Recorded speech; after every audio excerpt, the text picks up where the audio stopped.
સુરતના સરથાણા વિસ્તારમાં આવેલા સ્વામિનારાયણ મંદિર ખાતે રાજ્ય સરકારના આરોગ્ય મંત્રી પ્રફુલભાઈ પાનસરિયા દ્વારા દેશના પ્રધાનમંત્રી નરેન્દ્રભાઈ મોદી સાહેબને દેશના સૌથી લાંબા સમય સુધી ચૂંટાયેલા પ્રધાનમંત્રી બનાવવા બદલ તથા તેમના ઉત્તમ સ્વાસ્થ્ય અને દીર્ઘાયુ માટે પ્રફુલભાઈ પાનસરિયા અને ભારતીય જનતા પાર્ટીના હોદ્દેદારો અને કાર્યકર્તાઓ દ્વારા મહાઆરતીનું આયોજન કરવામાં આવ્યું અને ભગવાન સ્વામિનારાયણને પ્રાર્થના કરવામાં આવી કે પ્રધાનમંત્રી નરેન્દ્ર મોદી સાહેબને ઉત્તમ સ્વાસ્થ્ય અને દીર્ઘાયુ અને દેવી શક્તિના આશીર્વાદ હંમેશા તેના ઉપર રહે, દેશને હજી આગળ વિકાસના માર્ગે લઈ જાય તેવી પ્રાર્થના કરવામાં આવી, જેમાં મોટી સંખ્યામાં ભારતીય જનતા પાર્ટીના કાર્યકરો અને હોદ્દેદારો ઉપસ્થિત રહ્યા। पूरा भारतની અંદર ખુશીનો માહોલ અને એક ધામધૂમથી પર્વ ઉજવતા હોય એ રીતે દરેક મંદિરો, દરેક ધાર્મિક સ્થળોએ મહાઆરતીના કાર્યક્રમ એટલા માટે થઈ રહ્યા છે। આદરણીય નરેન્દ્રભાઈ મોદી સાહેબે 12 વર્ષ દેશના વિકાસ માટે એક એક ક્ષણ આપી છે। એમનો શ્વાસ પણ દેશના વિકાસ માટે લઈ રહ્યા છે।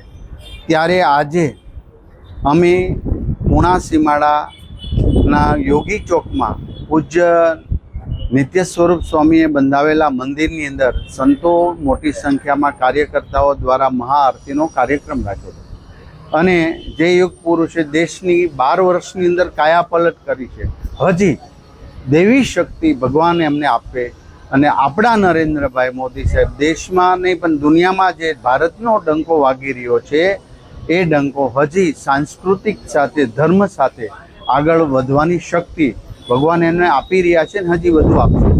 દરેક ધર્મના સાધુ સંતો વગેરે એમને આશીર્વાદ આપી રહ્યા છે કે આ એક ઋષિતુલ્ય દેશના વડાપ્રધાન મળ્યા છે, એમને હજી વધુ શક્તિ મળે અને દેશ માટે નવી દિશા, દેશ નવી દિશામાં જઈ રહ્યો છે એમાં હજી વધુમાં વધુ તાકાત મળે।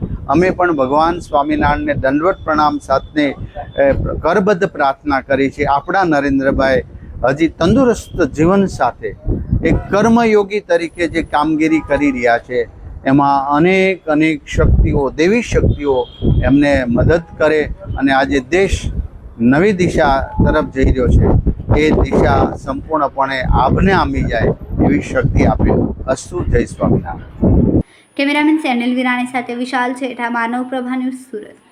અમારા વિડીયોની નવી અપડેટ મેળવવા માટે સબસ્ક્રાઇબ કરો માનવ પ્રભા ન્યૂઝ ચેનલને, બેલ આઇકન ક્લિક કરો લેટેસ્ટ વિડીયો સૌથી પહેલા મેળવવા માટે।